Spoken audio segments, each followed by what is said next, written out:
Let's talk about piracy. No, not that piracy. That piracy. Yeah. All right, so before we kind of jump into this, let's kind of get our concepts straight. What is piracy? Well, colloquially, it is kind of synonymous with just general online copyright infringement, right?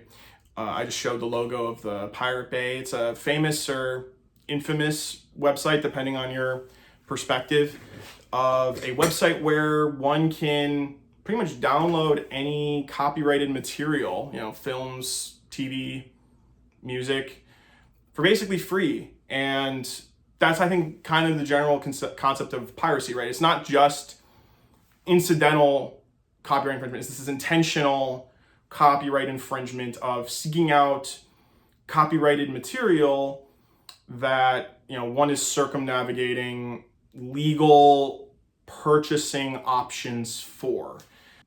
And there's kind of that aggregate component, right? Like somebody just kind of going out of their way to find some obscure lost media. Some might brand that as piracy, but I think it really is just a sort of like, there's this website that you can go to that has pretty much every copyrighted material that you can think of, and then just download it for free. But I want to specify, it's not just a local, a single or maybe a collection of servers that has stuff that you can download. I would think many of us consider early BitTorrenting, person-to-person file sharing. I think that is kind of considered now a form of online piracy.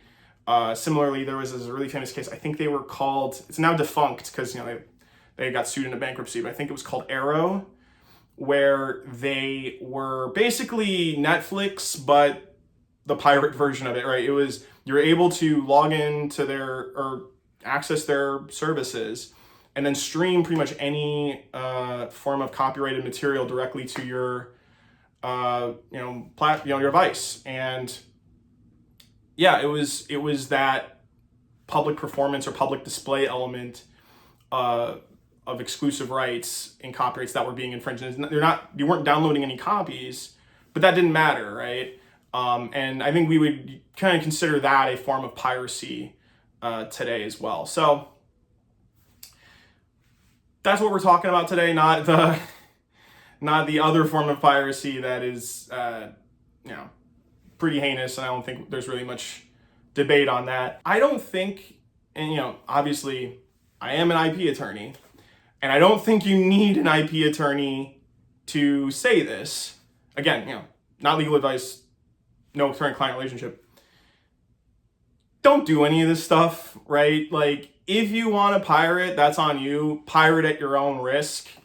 Just be aware that every time you do commit copyright infringement, you are opening yourself up to both civil and potentially even criminal liabilities. So just, if you are going to do it at your own risk. And also, just to avoid the misconceptions, there is no safe way to pirate. Sure, we all have VPNs these days, for privacy reasons or just to protect, confidential data. But at the end of the day, we're just putting our trust in these handful of companies to make sure that they keep that information secure. I know some of them say they don't have logs, but they still have your personal information, right? And if it's possible for them to get hacked, right? You're also trusting that they'll never be hacked to at least monitor your capabilities, right? Like what you are accessing, what places you are connecting your VPN to, and what your internet traffic would look like, right? We are entrusting our privacy in the hands of a few select companies. And again, I don't think that there's any safe way to for sure pirate. You're always pirating at your own risk. Beware of the risks. I have them in my previous videos of what happens with copyright infringement, at least on the civil side. Be also aware there is criminal potential liability as well. That being said, did you know that there are legal ways to commit piracy? Let's talk about a few of those. All right, so I don't really think I touched on this too much. I did mention I was really only going to talk about United States copyrights in my previous two videos. And the reason why is because at the end of the day, copyright law is on a country by country basis. Now, there are international agreements. I'm going to make a whole video kind of going on the international side in a future video. But generally speaking, that really doesn't come into play a whole lot because every country has their own copyright laws for the most part.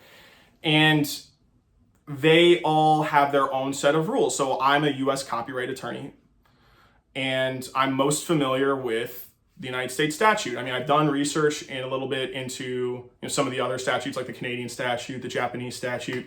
I'm by no means an expert, nor am I licensed to practice in any of these places, but you can look these up, and it is very interesting, at least to me, to look at the differences between the United States statute and these other countries' statutes. But notably, as part of these international treaties, these multiple nations have all kind of agreed to enforce each other's copyrights. So take, for example, Japan, right? Big entertainment hub outside of the United States. Make anime, video games, J-dramas, J-pop, right? Huge powerhouse in terms of entertainment.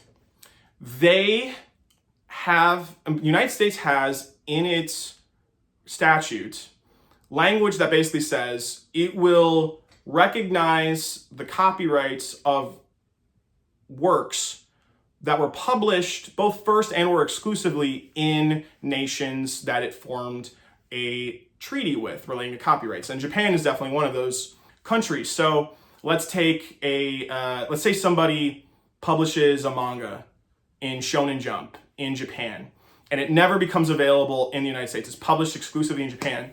But somebody takes a copy in Japan, brings it to the United States, publishes it in, online in its entirety. That, Shonen Jump, Shueisha, can enforce its copyrights here in the United States. It's all part of the statute in the United States that says rights holders can enforce their copyrights in the United States, provided that they're part of a treaty party. So what are those treaties? Well, the United States statute lists a couple of them. I should have had that out of the shot a long time ago.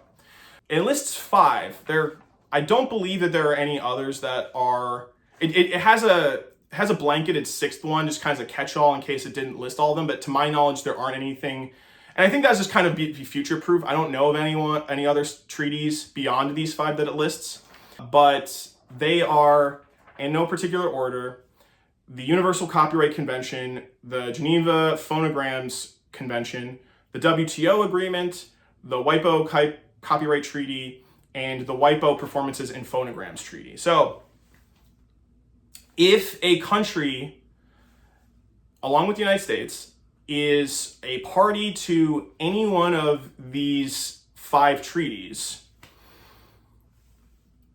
even if their copyrighted work never publishes in, each other's country, the rights holder can still enforce it wherever the infringement happened, provided, again, the nations involved are both treaties to one of those 5 nations, or I guess if they had their own bilateral treaty agreement, right? So, the question arises, is every nation a signatory or party to one of these 5 treaties? The answer is no, actually. And it's not always the people that you think it is. Some of them might be. But I went through the effort of looking through all 5 of these treaties, comparing to the list of UN member nations. I'll have a copy of the spreadsheet I compiled in the description if you want to look at that. But interestingly enough, across all of these treaties, there are only 9 that are not members to any of them. Those are Eritrea, Ethiopia, Iraq, Iran, Palau, Palestine, Somalia, South Sudan, and the Marshall Islands. 9 total nations. I was really surprised to learn that North Korea was not on this list. They are at least, I think, I forget if they were also part of the WTO, but they were at least parties to the Berne Convention. It was extensive. And, before I get any comments about Palestine being on this list, I understand it's not a UN member state. It is a non-member observer state to the UN. But just like the Holy See, Vatican was a signatory or party to a couple of these different treaties.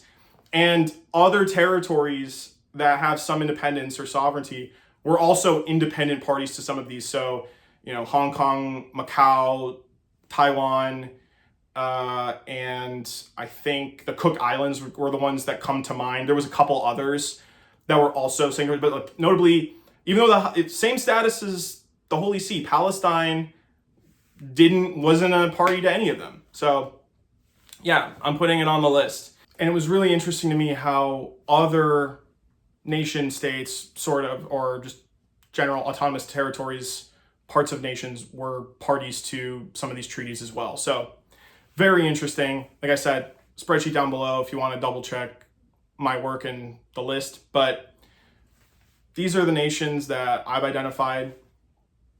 So what does this mean? Because these nations are not treaty parties with the United States, essentially that means the United States will not, enforce their copyrights if they're not published here in the United States. So let's take Iran. Let's say there's an underground hip hop artist in Iran posts a song online, and it's not published in the United States. So, they're probably posting it on maybe like their own website that they purchased. And, people, it gets directed everywhere. People recognize where it comes from. It drives traffic to his website and it blows up and everybody's streaming it around the world, including the United States. And he gets upset that he's not getting any royalties. So he wants to come to the United States to enforce his copyrights, right? Now, again, assuming, because it gets a little weird when it comes to online stuff, assume that the domain registrar is based in Iran and it's accessible somehow through, internet traffic. It's not like blocked to just that region, but because if it's a .com or if it's on Spotify, it's published in the United States because those servers are located here in the United States. But again, local to him in Iran, published there, not published anywhere else, somehow blows up, people access it, they download it, they stream it, they publicly perform it, right? And then he wants to stop that until he decides to publish it elsewhere around the world. Like, he really doesn't have any viable copyrights. So in order to enforce it, he'd have to publish it either in the United States or in some capacity in a party treaty around the world, like Japan, Europe, etc., right? So again, the idea is with these 9 nations, if there is an artist that you like there, whether it's, artwork, music, as long as it's local and it's not published, abroad in any, realistic capacity, there is nothing stopping you from infringing on the rights holders of people who, again, exclusively publish their work in these nations. What about the flip side? Well, let's take the Marshall Islands, for example. I've never been, but I did a little research on this video, and it seems like a very lovely little series of islands, a nice little vacation spot, if you will.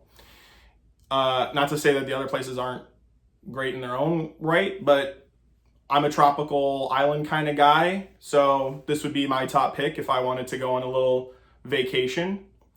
And the capital, Majuro, has internet. They have, it's spotty at times from what the reports I was seeing online were saying, but you could go there, you could access something like the Pirate Bay or bit-to-bit torrent streaming, and nothing is really stopping you from infringing content to your heart's content. Now, something to be careful of, because again, in research of this video, these are weird, very fringe aspects of copyright law. Because I was under the impression that there was no exclusive right to imports and exports. There is a exclusive right to distribution, but I had previously been under the impression that that was just within the territory that you got the copyright of. Especially because when you look at patents, there is an explicit exclusive right for imports. But as it turns out, buried in the statute, turns out Congress recognized that and has this clarification that says there is a general ban on imports of infringing material. But notably, it is a prohibition on imports and exports of copyrighted material with the intent to distribute. The caveat in the statute specifically mentions that there is an exemption to bringing in infringing material if it's for your personal use, right? So if you let's say you go to the Marshall Islands and you have a giant 5 terabyte external hard drive, download as much copyrighted material as you want, keep it in your backpack, and you have no intention, and you make sure that it's categorized to make sure that you keep it on you, and you don't have any potential evidence on you that says or suggests that you're planning on sharing this outward at all. There's nothing wrong with doing that, right? Because this is for your personal consumption. I want to stress that explicitly, because the statute makes it clear if you are importing or exporting with the intent of distributing this copyrighted material, all bets are off, right? The exemption is specifically for a single copy for your own personal use. And again, if you wanted to go to any of these 9 countries and access copyrighted material and bring it back in the United States, there's nothing wrong with that. So, again, this is again, not legal advice. Do this at your own risk, because at the end of the day, I can't read the minds of TSA agents, right? They might look at a giant hard drive and say, hey, I doubt that you got all of this material without the intent of setting up some kind of website or service or something where you're going to distribute this around the country. So again, do this at your own risk, but based on the statute, based on how the treaties and everything work, if you grab a couple of things for your own personal use and you somehow lock it to your device so you can't share it or anything, to further cement that this is just for your own personal use and it's a single copy, theoretically you should be fine pirating copyrighted material, U.S. copyrighted material in these 9 nations. So, okay, we talked about 2 methods to theoretically infringe, right? So any material that exclusively comes out of these nations and is kind of like locked in there and not published elsewhere, and potentially even going to these places to get your own personal copies of copyrighted material around the world. Obviously, this is just the United States. If you live in a different nation, check your own statutes on this stuff. I have, in the couple that I've checked, Australia, Japan, there usually is a section that talks about reciprocating foreign rights or recognizing the rights of treaty nations. But then also check to make sure that there is what the importation, exportation clause of your relevant nation statute says, right? So again, that's why this isn't legal advice. Just telling you, in the United States at least, there's this carve out for personal use of going to one of these nations, getting infringing material, bringing it back to the United States. Theoretically possible to be considered legal infringement. There are the 2 methods of getting legal piracy. There is technically a third, and the reason why I say technically, we talked about those being hypothetical because they're difficult, and who's going to travel to another nation just to infringe on copyright, right?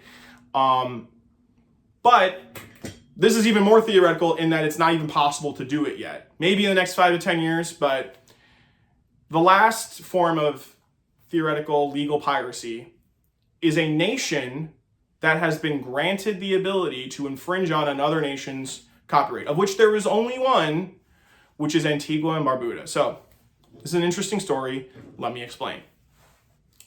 Around the turn of the millennium, the United States, interestingly enough, at the time, was very concerned about online gambling. Shocker, I know, they were against it back then. Who knew?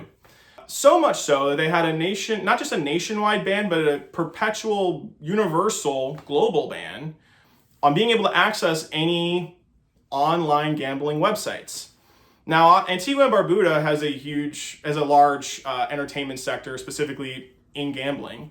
They had many servers that allowed for online gambling. And the United States was their biggest trade partner. It still is, actually. They rely heavily on imports from the United States and tourism from there.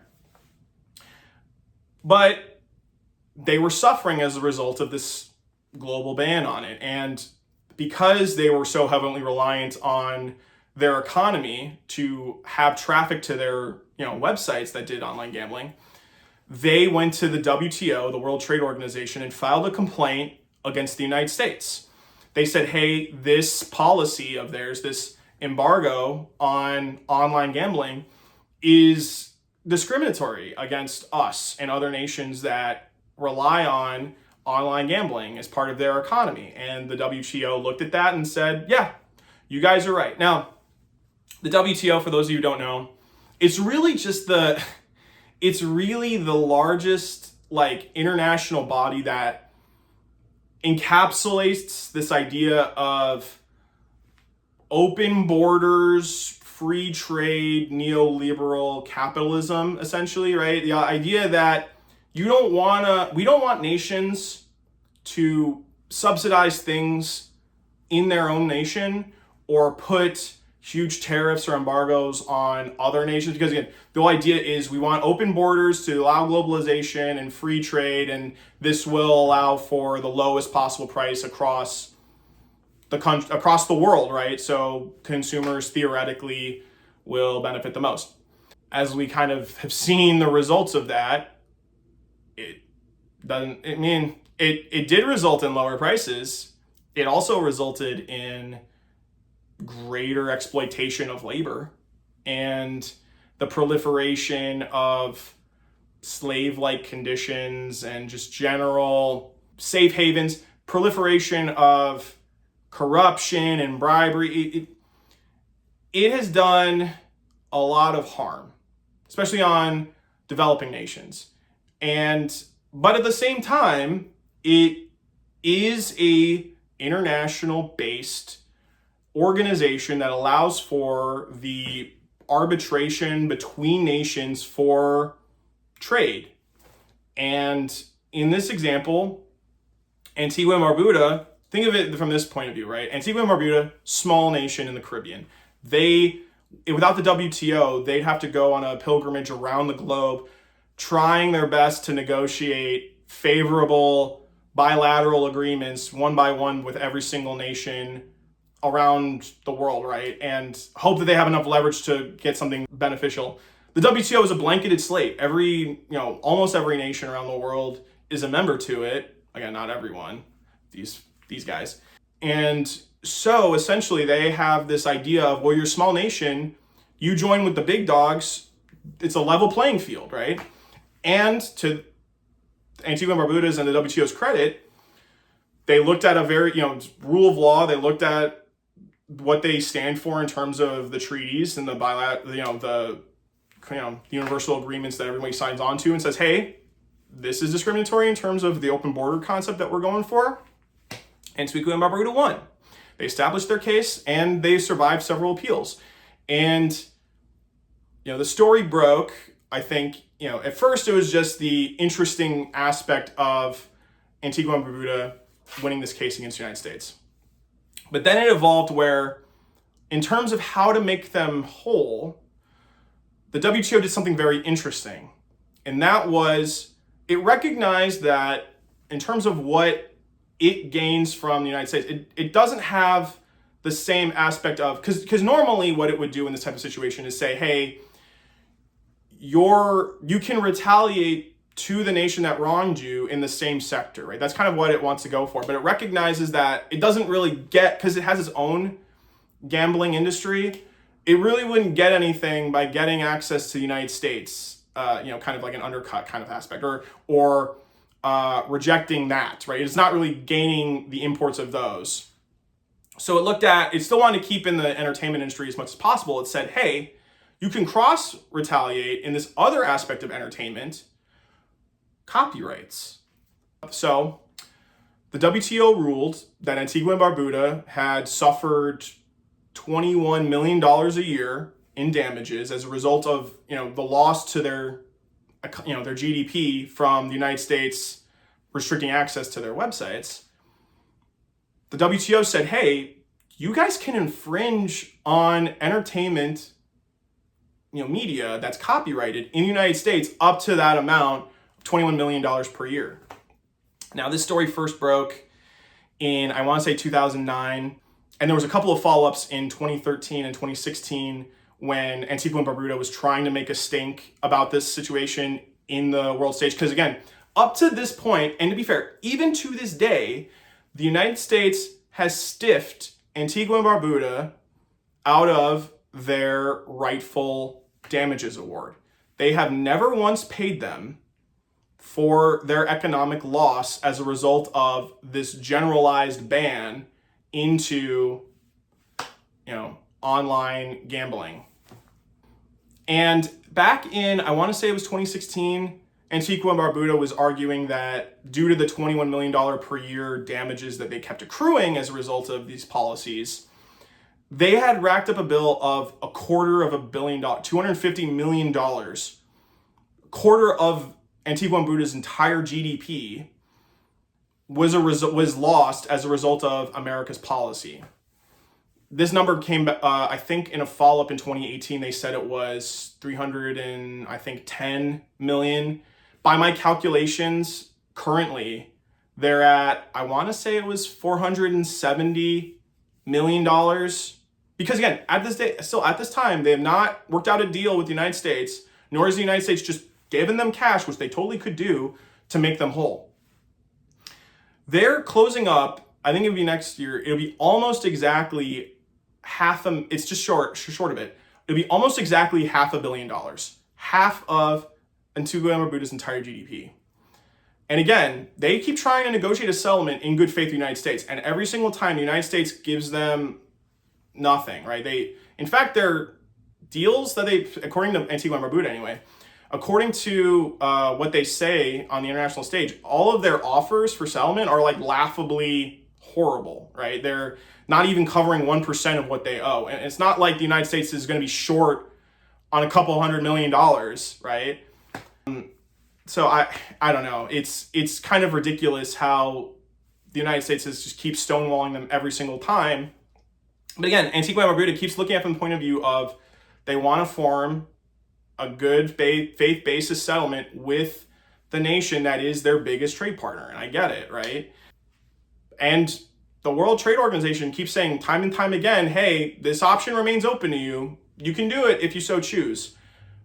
But Antigua and Barbuda keeps framing it as like this nuclear option that they're afraid to utilize because every time it's brought up, someone in the United States always says, if that were to happen, there would be massive retaliation to Antigua and Barbuda as a result of massive infringement of their copyright. So again, it's possible for Antigua and Barbuda to use a state-sponsored, basically Pirate Bay system, again, as long as it's like run by the government, to infringe on U.S. copyrights that anybody around the world could have access to. Because again, as long as it's like a valid purchase, Antigua and Barbuda is not really infringing on the copyright material because again, they were granted clemency and authorization by the WTO to do this, and everybody around the world would be able to have access theoretically to Antigua and Barbuda, unless, take the US for example, they forced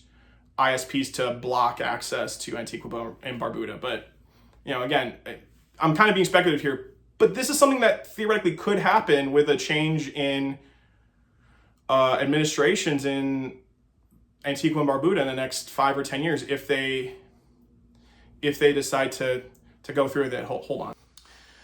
All right, to the people of Antigua and Barbuda, and anybody who lives down there, please share this video to anybody that lives down there, or at the very least this timestamp version of the video. I'll have a link to this specific moment in the pinned comment, but I have a very important public service announcement for the people who live down there. Please speak to your representatives, or send a letter to the Prime Minister to go forward with this idea of infringing on United States copyright. Okay, I understand your concerns. I understand the government's concerns and fears and worries about additional retaliation from the United States government, but please hear me out here, okay? If you guys have a government sanctioned, like on your website, on the government's front page, you guys have a link or an ability to access essentially your government sponsored version of the Pirate Bay, where all United States copyrights, of the entertainment industry, you're talking film, we're talking music, we're talking video games, right? If you have that all available and you have it, to be fair, it has to be just United States copyrights, right? But if you have it available on there and you sell it worldwide for a singular dollar, you will make hand over fist so much money. And I'm talking about money that will dwarf whatever, not only what you currently are owed, that nearly $500 million that we're talking about, not only will that be covered, but you will also earn so much more than that. Trust me, you don't know how much people in the United States, but also just around the world, would be dying to get their hands on these copyrighted materials for such a low, cheap price. We're talking, if I could just buy an album of like the latest like Beyonce album or something for a single dollar, right? You know how many people in the United States would clamor to be able to buy that, right? And I understand, America's a huge trade partner, all those, like, you're gonna suffer a little bit in terms of, in the immediate aftermath of launching this. But here's what you do, right? Make this website on you make this page or section of the Antigua and Barbuda's government webpage, right? Front and center. You don't launch it. Do it in secret. On the 1st of January, whatever you're going to launch this, right? You just launch it, and then you go on a press tour. You go around the world, speak to, because every nation, like the news clamorings will definitely want to hear you talk about this, right? You make a big deal about it. Make it so everybody around the world knows that this is a thing. Everybody will be flocking to your website. Even if the United States pressures ISPs to prohibit access to Antigua and Barbuda, right? People have VPNs. People have ways to get around that particular issue. And it was only just the United States. Other nations who were sympathetic to your cause, this is a real, true David and Goliath story. Other nations who will see the retaliation of the United States, again, preventing you from going the most desperate, because you did try to do everything that you could to avoid this particular issue, to avoid doing the nuclear option, right? So many nations will pick up the United States' slack in terms of being your trade partners. You'll suffer shortly in the short term, but again, you will earn so much money, and you will an economic boom through doing this. And again, you will have the leverage to be able to negotiate with the United States to be able to get a favorable trade deal in your gambling service, or whatever, whatever you want to get out of this going forward, right? And I'm not even just looking at it from the point of view of getting access to cheap U.S. copyright material. You guys have been wronged. I really do think this is the only way you will be able to get your due justice that is earned to you. So please do what you can to tell your government to implement this. And don't just sit on it and wait, or just not do anything, because again, unfortunately, I know my government, they're never going to give you an equitable deal. It's the sad reality of the situation, and my heart is in pain for you guys. But this is the way out of that situation. Okay. Sidebar over. All right, let's get back on track here. All right, so we just talked about the 3 ways that one could theoretically infringe or pirate copyrighted material legally, right? Legal piracy. I want to spend this next, couple minutes just kind of talking about piracy in general, not necessarily from a legal point of view, but just the discussion on it, because there has been a constant and continuous debate. I even know in the last, not even full year, there have been several videos that have gotten pretty popular just talking about piracy, why you should pirate, why you shouldn't pirate. Oh, it's good for the economy if you do. It's better for the consumers. Oh, you're a morally bankrupt person if you pirate. I want to bring my 2 cents to the table. Speaking from, we can talk about the moral and economics point, because again, talk about the liability aspect, that's pretty black and white.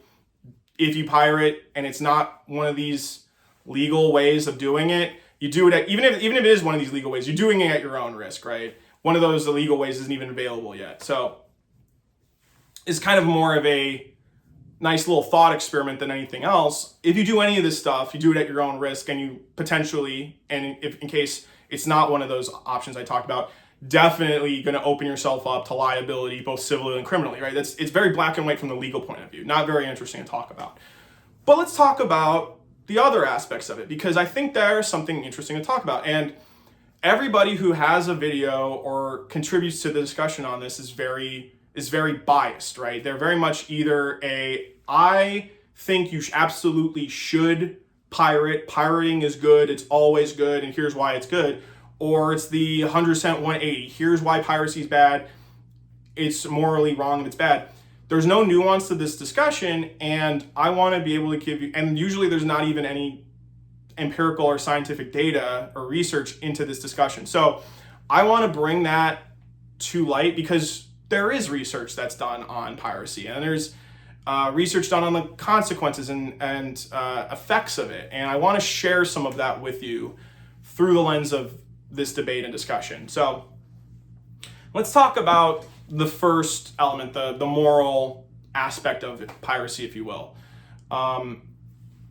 Is piracy ever acceptable? Is it always morally wrong to pirate? Now, IP rights holders will say, obviously, yes, it is no different than theft. It should always be punished, either civilly or, ideally, I guess, in their mind, criminally, to incentivize the proliferation of piracy and copyright infringement. Now, I'm not going to agree with that. I think that is wrong. I'm also going to disagree with the flip side of that stance, which is we should always pirate. We should abandon copyrights altogether. There's no reason why we should ever have this. Always pirate, right? And then finally, when it comes to like the moral side of it, our rights holders always talk about how we need to support the artists, right? If you don't buy things legally, the artists are going to suffer.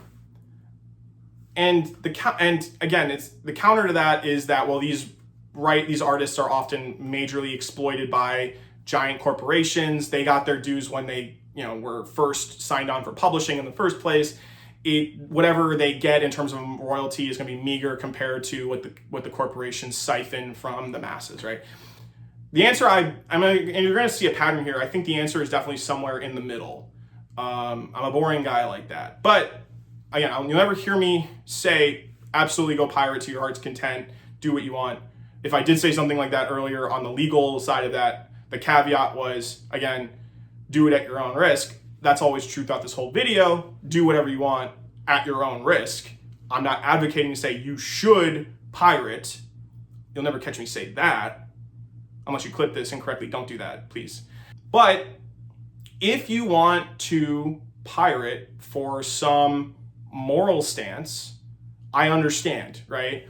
Companies, especially large conglomerates, have been shown to support the massacre and genocide in Palestine. They've been shown to support right-wing conservatives and fascists who are in power both in the United States and abroad. We have rights holders who have very homophobic or transphobic points of views, even authors, right? J.K. Rowling is a good example on the transphobia side of this. So I understand you have a moral dilemma of supporting artists and companies and rights holders that you don't want to monetarily support. And I understand that.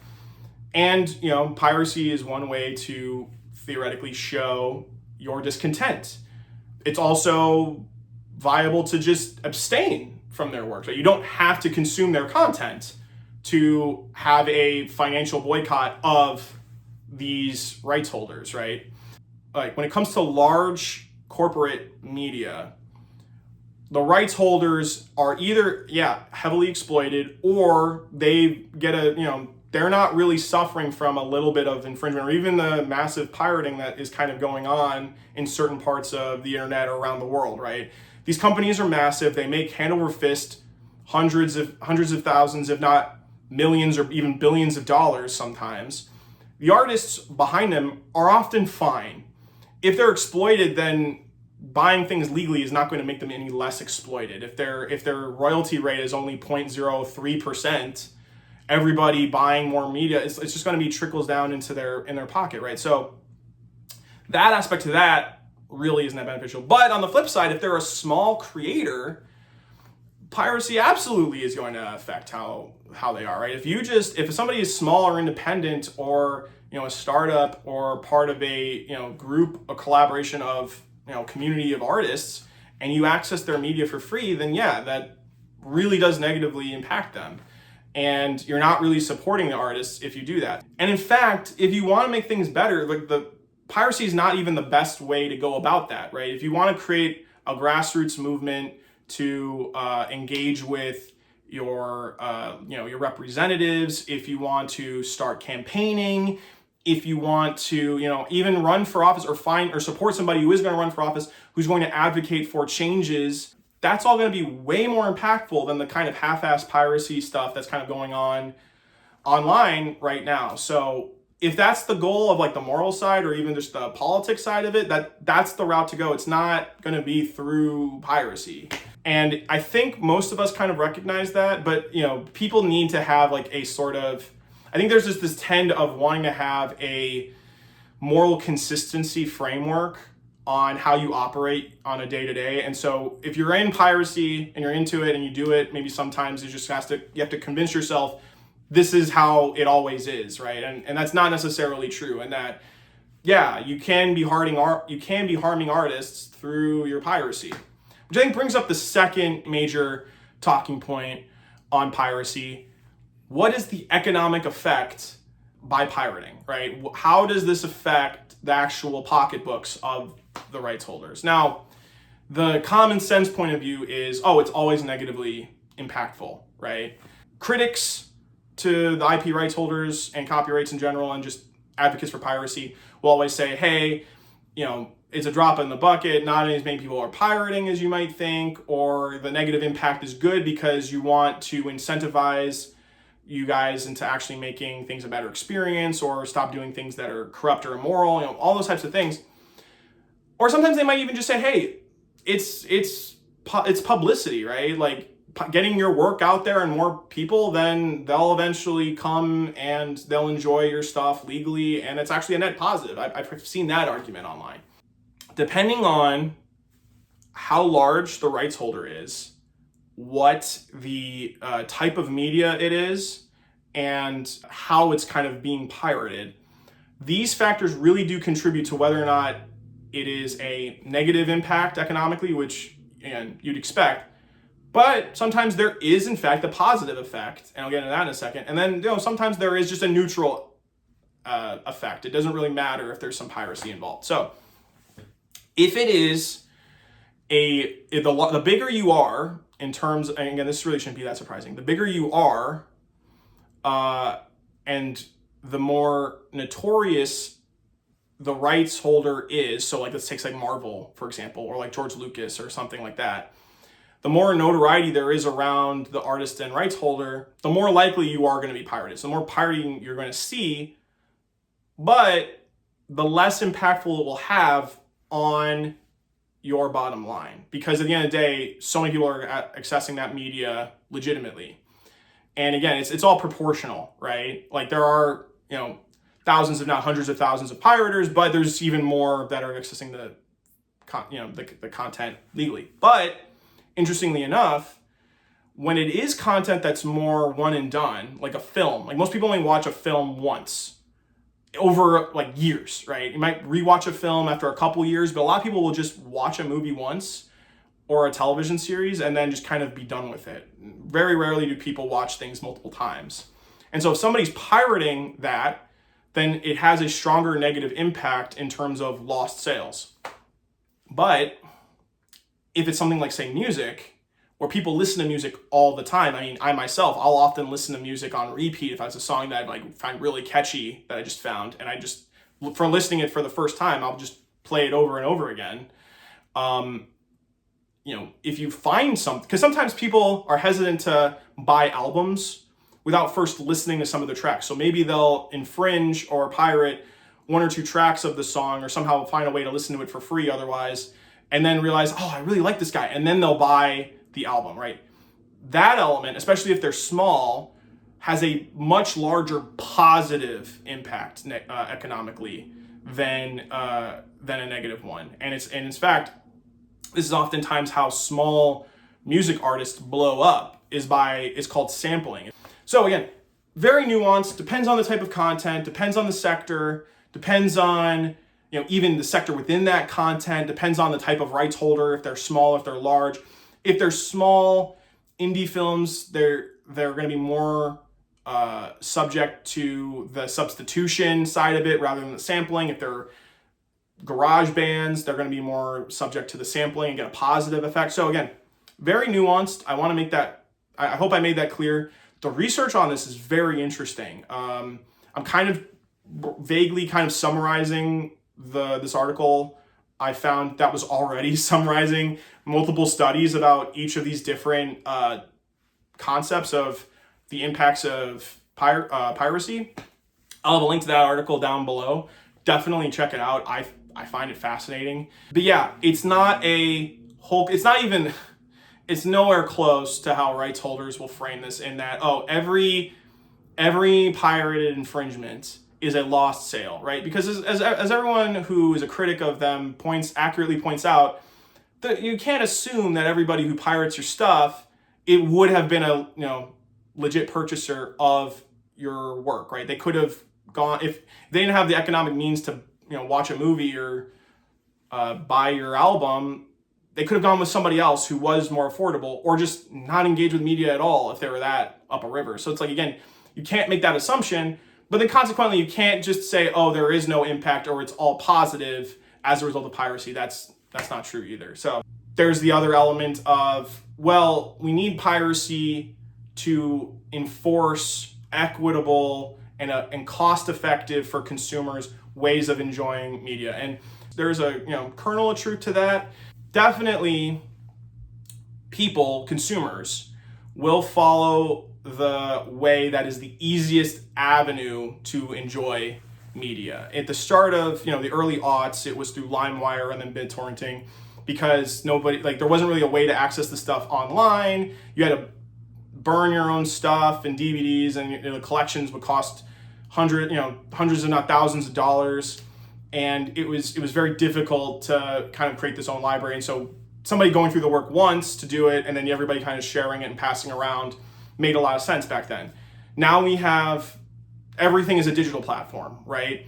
Streaming is so popular. So it was necessary to kind of force the industry to catch up as fast as possible to being able to download and stream copyrighted materials to the public for small or monthly subscriptions, right? Once that became accessible, piracy went down, and Spotify has hundreds of millions of listeners. Netflix has hundreds of millions of users. These people will flock to the easiest way to enjoy their content. And so, well, that was true for piracy at the time. That's not really true today as much, although streaming platforms keep raising their prices. More and more people are finding that it's actually more economically beneficial to drop and cut the cord on all these different platforms to find something that is more centralized, like a singular server that has hundreds of thousands of media that they can just download for free, right? At their own risk. It makes sense financially for them to do that. So until something happens with the entertainment industry and rights holders to kind of change their ways to allow for a cheaper alternative to the multiple platforms that exist that are all constantly increasing their fees and introducing more and more ads and just making it a lesser experience while making things more and more expensive, it makes sense that over time, more people are going to turn to piracy on that front. I think that kind of comes to this last point of view of what do we do about piracy, right? Obviously, IP rights holders are just going to say, always enforce copyrights to the maximum extent of the law, decentivize it always. And proponents are going to say, hey, it's a necessary tool in some instances. I'm not going to say that we should just let piracy be, because again, there is the capacity to have bad faith actors that do create negative impacts on artists. That is absolutely a problem of the pirating culture that we kind of experience online. But notably, enforcement efforts, both on the demand side and the supply side, also mentioned in the article, show that they're not really effective. My personal recommendation is to have a big change in the law. Watch my last video. I highly recommend you check it out if you are new to this channel. I spent an entire hour plus trying to advocate for an entire reframing of copyright law, like whole cloth, to say, hey, this is how we act on a day-to-day basis. A lot of it would be considered copyright infringement or maybe even piracy. Here's how we change it so that we're not always at risk of being held liable, civilly or criminally, for copyright infringement. So that's where I stand on it. I think, piracy is not going to go away. I don't think just criminalizing it is really going to work. If you want to decentivize piracy, you're going to have to make it easier for people to consume your work.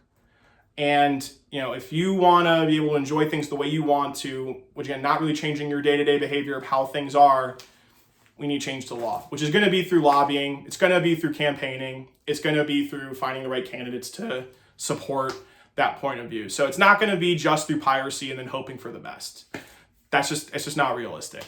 So the last thing I want to mention, besides piracy, there are alternatives to enjoying content if you want to boycott these large conglomerates. First of all, public domain content, anything before 1930, you can enjoy to your heart's content because it's all in the public domain. Similarly, post that, some stuff is also in the public domain. If stuff within the United States wasn't registered or renewed properly, you're going to have to do your own research on that on individual works. And other than public domain stuff, very similarly, is the Creative Commons license. People who are very much against rights holders and are big on creating jointly shareable creative works have made things with the Creative Commons license that you can enjoy to your heart's content, provided you know which part of the CC that particular work falls under. Check what the license says, which tier is it. That's on you to do. Outside of those two, there's just alternative legal content that you can enjoy. On Instagram, there is this user, her name is Cut Off the Spigot, I believe. I'll have a link, to her down below. And one of her pinned videos is on alternatives to all these major streaming platforms, Hulu, Disney, Netflix, etc., that are much smaller, often independent, haven't given money to support genocide, haven't support right-wing politicians or fascists, etc. Great content. Highly recommend you check out her videos for recommendations. Alternatively, slightly more expensive route, I'm going to recommend this video that just came out a couple days ago by What's Another Hobby. Fantastic video that talks about how to go about creating your own streaming platform using copyrighted material, right? Buying your own, creating your own library, putting it on a server, and then getting that streaming experience. He lays out how he did it, has a huge number of resources in his description, breaks down the price points of all of it, and it's all legal too. There's the Universal Betamax case on copyrights for converting your own media to different file formats. So again, it's the idea of like ripping your own discs. That's case law in the United States that says that that is legal to do. So your own content that you own, your first sale doctrine, you can do whatever you want with it. You can totally make a Plex server and upload it yourself, so long as you don't make it publicly accessible to others. You know, you have just yourself and your close friends and family. You make it a private thing, lock and key, and you're safe about it because again, you're making a server. You don't want somebody to hack into you, right? He has a great starting point to go that route as well. So yeah, I think that's pretty much everything I want to talk about in this video. You know, when I wrote this down as a concept for a list of videos to talk about, I was not expecting maybe like half of what I ended up talking about. The research rabbit hole on this was pretty wild. I don't even know how many hours I spent researching that whole Antigua and Barbuda story. There's just not a lot of coverage on it, and so people who aren't searching for things, you know, create this negative feedback loop where, you know, it'll just be buried in the internet. And so like, even finding what was the most recent statement, which just so happened to be, I think it was 2025, the most recent statement that came from the A and B government, it was very difficult to find, but I eventually got there. So many hours lost, but it was a lot of fun researching this topic and making this video, and I hope you found it interesting, and I'll see you in the next video.